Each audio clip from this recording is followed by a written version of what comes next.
Good morning बच्चों। आज हम पाठ 4 मिट्ठू कहानी पढ़ेंगे।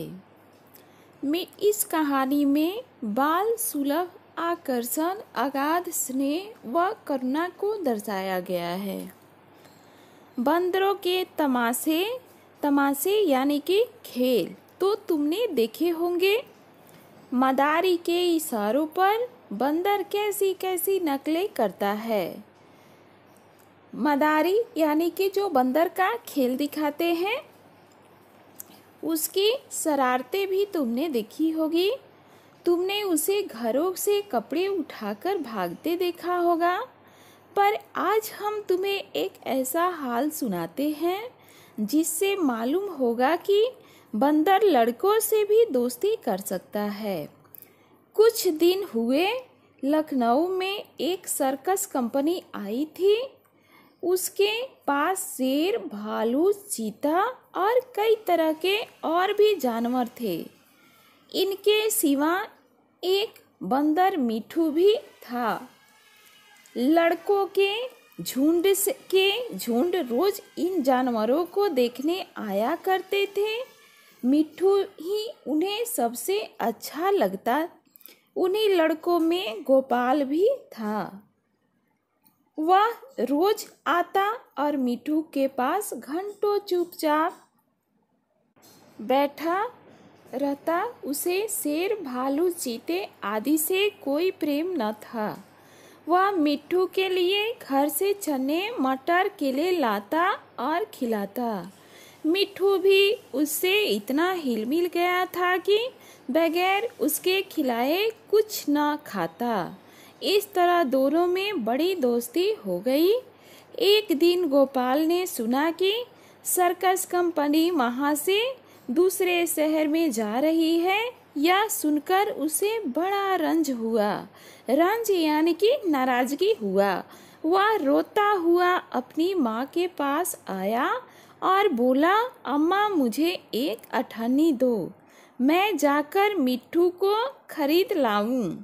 वह न जाने कहाँ चला जाएगा, फिर मैं उसे कैसे देखूंगा। वह भी मुझे न देखेगा तो रोएगा।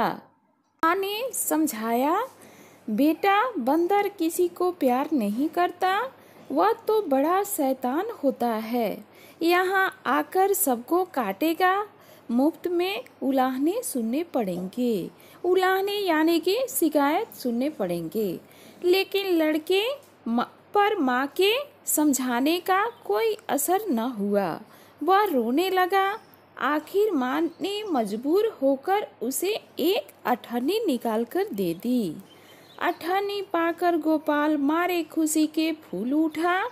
उसने अठन्नी को मिट्टी से मलकर खूब चमकाया। फिर मिट्ठू को खरीदने चला। लेकिन मिट्ठू वहाँ दिखाई न दिया। गोपाल का दिल भर आया। मिट्ठू कहीं भाग तो नहीं गया। मालिक को अठन्नी दिखाकर गोपाल बोला, क्यों साहब, मिट्ठू को मेरे हाथ बेचेंगे? मालिक रोज उसे मिट्ठू से खेलते और खिलाते देखता था। हंसकर बोला, अब की बार आऊँगा तो मिट्ठू को तुम्हें दे दूंगा। गोपाल निराश होकर चला आया और मिट्ठू को इधर उधर ढूंढने लगा। वह उसे ढूंढने में इतना मगन था कि उसे किसी बात की खबर न थी। उसे बिल्कुल न मालूम हुआ कि वह चीते के कटघरे के पास आ गया था। चीता भीतर चुपचाप लेटा था।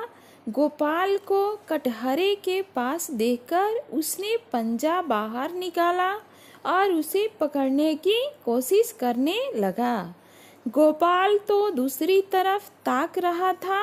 उसे क्या खबर थी कि चीते का पंजा उसके हाथ के पास पहुंच गया है।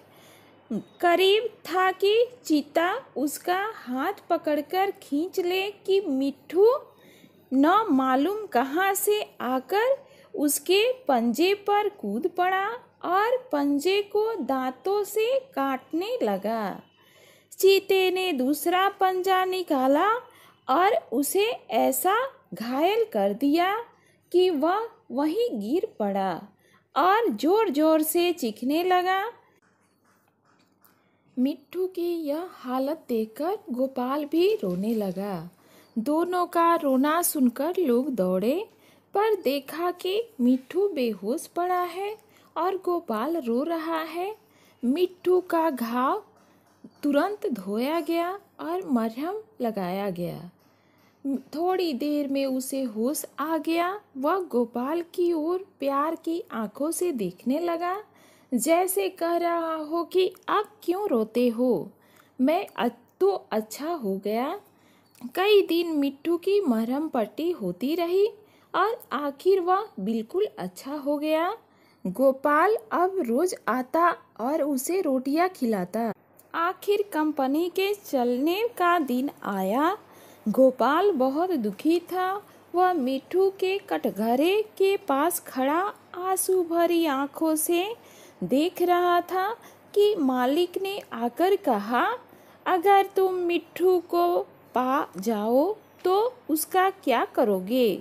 गोपाल ने कहा, मैं उसे अपने साथ ले जाऊंगा, उसके साथ खेलूंगा, उसे अपनी थाली में खिलाऊंगा और क्या? मालिक ने कहा, अच्छी बात है, मैं बिना तुमसे अठन्नी लिए ही इसे तुम्हारे हाथ बेचता हूँ। गोपाल को जैसे कोई राज मिल गया। उसने मिट्ठू को गोद में उठा लिया, पर मिट्ठू नीचे कूदकर उसके पीछे पीछे चलने लगा। दोनों खेलते कूदते घर पहुंच गए। बच्चों, इस कहानी से हमें यह शिक्षा मिलती है कि हमें प्रत्येक जीव के साथ अच्छा व्यवहार करना चाहिए, तो जीव भी हमारे साथ अच्छा व्यवहार करेंगे। Thank you.